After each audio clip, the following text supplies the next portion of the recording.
الحمدللہ رب العالمین والصلاة والسلام علی سید المرسلین وخاتم النبیین اعوذ باللہ من الشیطان الرجیم بسم اللہ الرحمن الرحیم سورۃ الحج آیت نمبر 30 سے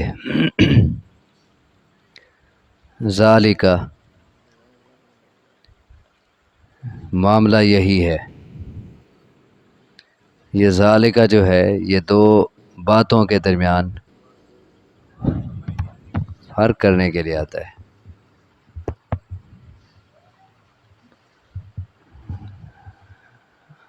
اب صحیح آ رہی ہے آواز؟ ذالک معاملہ یہی ہے۔ یہ ذالک دو کلاموں کے درمیان، دو باتوں کے درمیان فرق کرنے کے لیے آتا ہے۔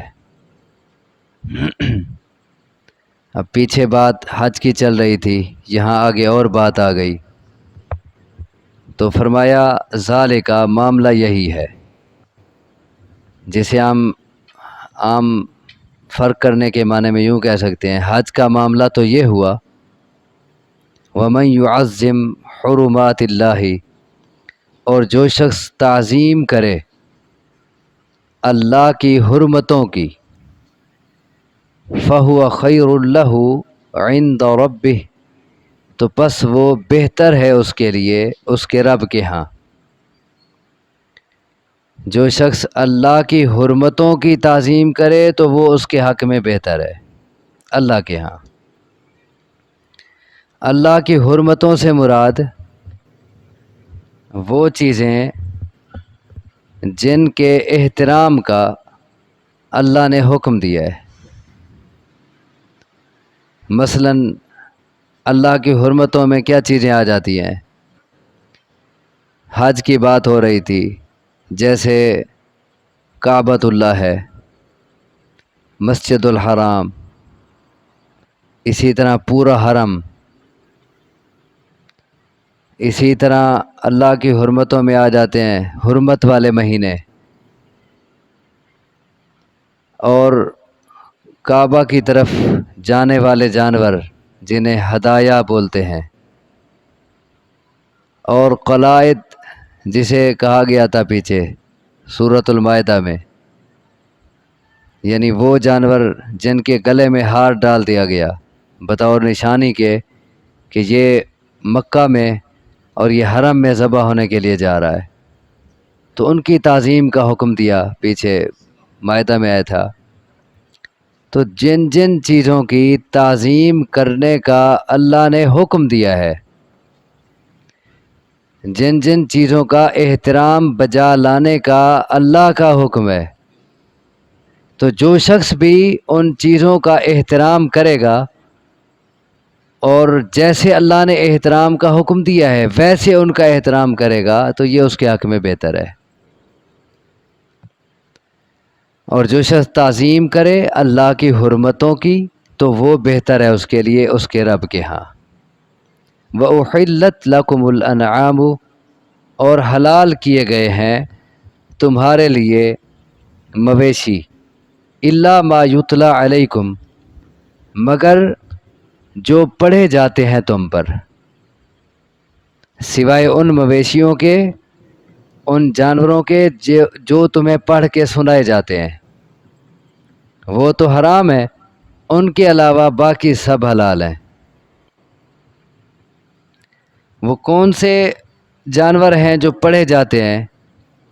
وہ پیچھے تذکرہ آ چکا ہے ان کا، سورۃ المائدہ آیت نمبر 3 میں پوری تفصیل آئی ہے۔ حرمت علیکم المیتۃ والدم ولحم الخنزیر وما اہل لغیر اللہ بہ والمنخنقۃ والموقوذۃ والمتردیۃ والنطیحۃ وما اکل السبع۔ یہ پیچھے آپ پڑھ چکے ہیں، دوبارہ کہنے کی ضرورت نہیں ہے، وہاں پیچھے آپ ترجمہ دیکھ سکتے ہیں۔ تو یہ جانور حرام ہے اور ان کے علاوہ باقی سب حلال ہیں، لیکن حلال کب ہیں؟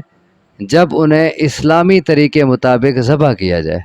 اسی لیے پیچھے شرط آئی تھی سورۃ المائدہ میں، الا ما زکیتم، جن کو تم ذبح کر لو، یعنی اسلامی طریقے مطابق، تو وہ حلال ہے۔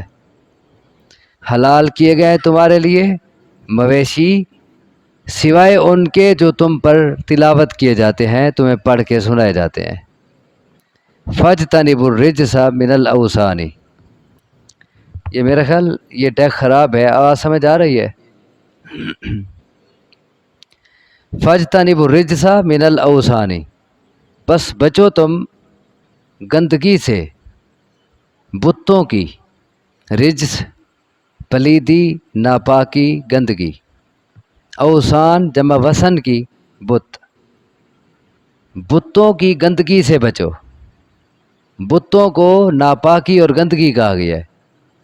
دیکھیں گندگی دو قسم کی ہوتی ہے، ایک حسی، ایک معنوی۔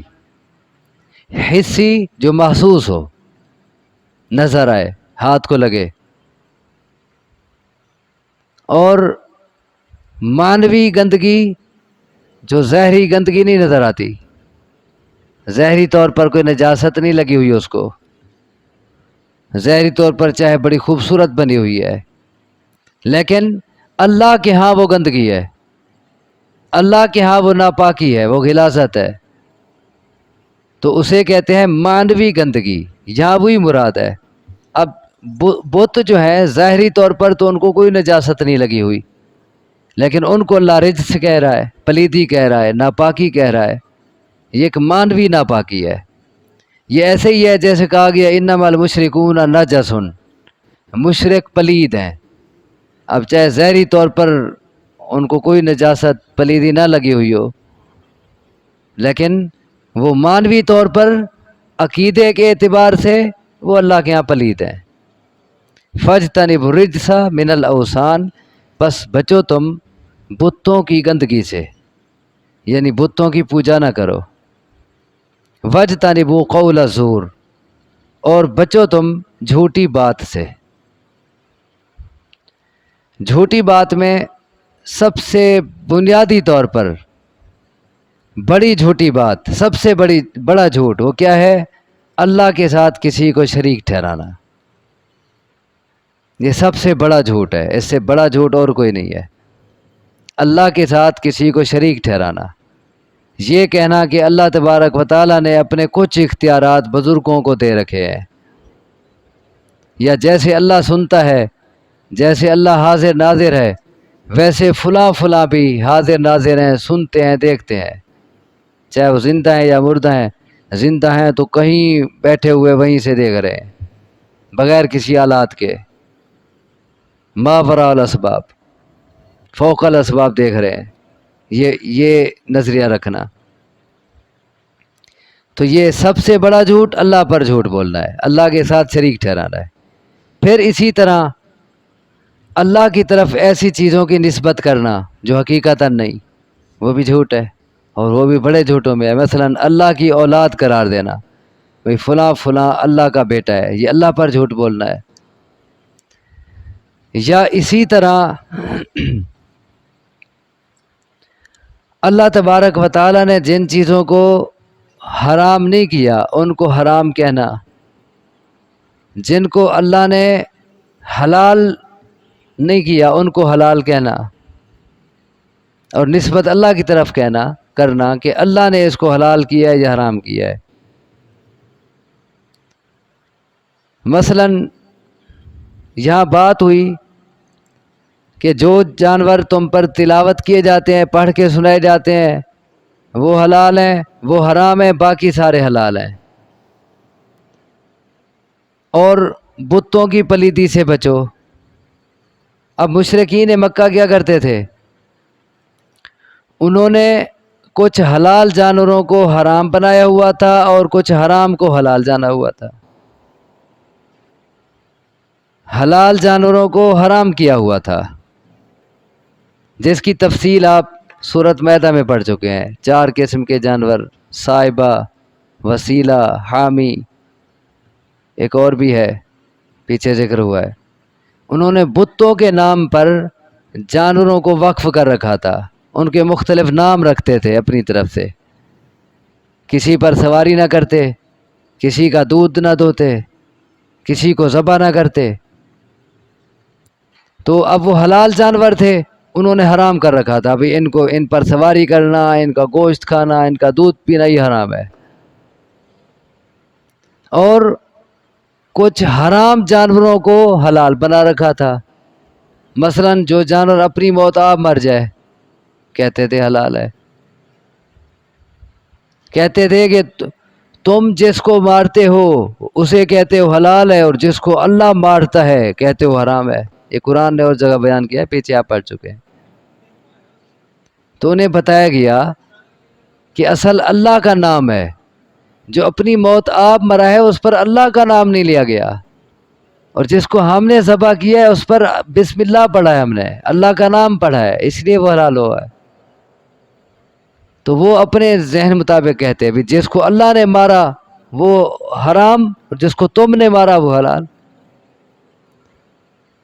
اسی طرح وہ زندہ جانور کا کوئی گوشت کا ٹکڑا کاٹ لیتے، کوئی گوشت کھانے کو دل کر گیا، جانور پورا کیا ختم کرنا ہے، وہ گوشت کی مثلا اونٹ کی کوہان سے چربی اتار لی، پکا لی، یا مینڈھا ہے اس کی دم ہوتی ہے پیچھے، اس میں سے وہ گوشت یا چربی کاٹ لی، پکا لی، جانور صحیح کا صحیح کھڑا ہے، جانور کو بے شک اذیت ہوتی رہے. تو حدیث میں اسے بھی میتا کہا گیا ہے، یہ بھی میتا ہے، مردار ہے.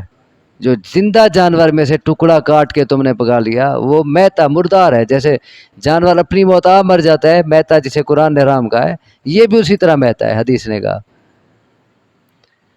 تو یہاں مشرکین مکہ کی تردید ہو رہی ہے کہ جو ذکر کیے گئے وہ حرام ہے، باقی سارے حلال ہیں. تم اپنی طرف سے صاحبہ کو، وسیلہ کو، حامی کو اپنے لیے حرام کیوں کرتے ہو بتوں کے نام پہ؟ اور تم کچھ باتیں اللہ کے نام لگاتے ہو، کچھ حرام جانور ہیں ان کو تم حلال کہتے ہو، اور کہتے ہو اللہ نے حلال کیا ہے. یہ جھوٹ سے بچو، ایسا نہ کرو. اچھا، اب بنیادی طور پر بڑے جھوٹ تو یہی ہو گئے، اللہ کے ساتھ شرک کرنا، اللہ کی اولاد بتانا، اللہ کے نام ایسی باتیں منسوب کرنا جو اللہ نے نہیں کہیں، یہ بڑے بڑے جھوٹ ہیں. اس کے علاوہ باقی تمام جھوٹ اس میں شامل ہیں، آپس کے جھوٹ جو آدمی بولتے ہیں. مثلا ایک ماں اگر بچے کے ساتھ جھوٹ بولتی ہے اس کو بہلانے کے لیے، تو حدیث کہتی ہے وہ بھی جھوٹ ہے، اس میں شامل ہے. اسی طرح حدیث میں کہا گیا ہے کہ جو شخص کسی کو ہنسانے کے لیے جھوٹ بولتا ہے، جیسے لطیفے ہوتے ہیں ہمارے ہاں، یا کوئی فنی ایسی باتیں ہوتی ہیں، ہنسانے کے لیے جھوٹی باتیں، حدیث نے کہا ہے کہ اس شخص کے لیے تباہی ہے، تباہی ہے، تباہی ہے، ہلاکت ہے، 3 بار کہا. جو شخص لوگوں کو ہنسانے کے لیے جھوٹ بولتا ہے، اس میں شامل ہے. اسی طرح ایک حدیث میں اسی قول زور کے حساب سے حوالے سے ایک بات آئی ہے. رسول اللہ صلی اللہ علیہ وسلم ٹیک لگائے ہوئے تھے، آپ بڑے بڑے جرائم شمار کرا رہے تھے. فرمایا شرک اللہ کے ساتھ یہ سب سے بڑا گناہ ہے، والدین کی نافرمانی. پھر آپ نے یہ 2 باتیں کر کے ٹیک چھوڑ دی، پہلے ٹیک لگائے ہوئے تھے پھر ٹیک چھوڑ دی، سیدھے بیٹھ گئے اور فرمانے لگے شہادت الزور وقول الزور، شہادت الزور وقول الزور، اور جھوٹی گواہی اور جھوٹی بات، جھوٹی گواہی اور جھوٹی بات، یعنی یہ بھی بڑا گناہ ہے. کبیرہ گناہوں کا تذکرہ کر رہے تھے آپ. اور یہ بات اتنا مرتبہ آپ نے کہی کہ صحابہ کہتے ہیں لعلہ سکت، ہم نے خواہش کی کاش کہ آپ خاموش ہو جائیں، آپ تھک جائیں گے کہتے کہتے. آپ نے کسی بات میں اتنا تکرار کبھی نہیں کیا. حدیث میں آتا ہے زیادہ سے زیادہ آپ کوئی بات دہراتے 3 بار دہراتے تھے، کوئی نصیحت کی بات ہے 3 بار دہراتے. لیکن یہ بات اتنا مرتبہ آپ نے کی، شرک کی بات 3 بار نہیں کی، 1 بار کا اللہ کے ساتھ شرک، حالانکہ وہ سب سے بڑا گناہ ہے. والدین کی نافرمانی 1 بار کا ٹیک لگا کے، لیکن پھر ٹیک چھوڑ دی اور اتنا بار کہا جھوٹی گواہی اور جھوٹی بات کہ صحابہ کہتے ہیں ہم نے تمنا کی آپ چپ ہو جائیں، تھک جائیں گے. تو کیونکہ یہ اس کے نتیجے میں پھر اور بڑی خرابیاں پیدا ہوتی ہیں. جھوٹی گواہی کے نتیجے میں کیس الٹ ہو جاتے ہیں، حق مارے جاتے ہیں، ناحق کو حق مل جاتا ہے. جھوٹی بات کے نتیجے میں طرح طرح کے مسائل کھڑے ہوتے ہیں، 2 نمبری ہوتی ہے. اسی لیے اس کی اہمیت دلانے کے لیے آپ نے بار بار کہا. آگے کہا حنفاء للہ، اس حال میں کہ تم یک طرف ہو اللہ کے لیے.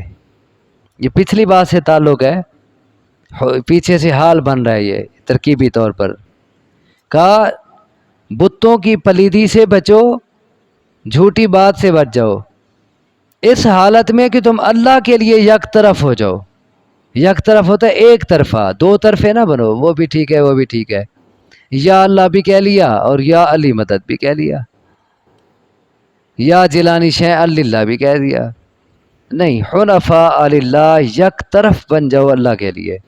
تمام باطل ادیان سے، باطل عقائد سے منہ موڑ کے ایک اللہ کی طرف، اللہ کے دین کی طرف، اللہ کی توحید کی طرف متوجہ ہو جاؤ. غیر مشرکین بھی، نہ شریک ٹھہرانے والے ہو اس کے ساتھ. پھر تاکیدن کا، حالانکہ بات ایک جیسی آ رہی ہے. بتوں سے بچو بات آ گئی، اللہ کے لیے یک طرف ہو جاؤ بات آ گئی، لیکن پھر تاکیدن کا اس کے ساتھ شریک نہ ٹھہراؤ. کیوں؟ شرک کا انجام کیا ہے؟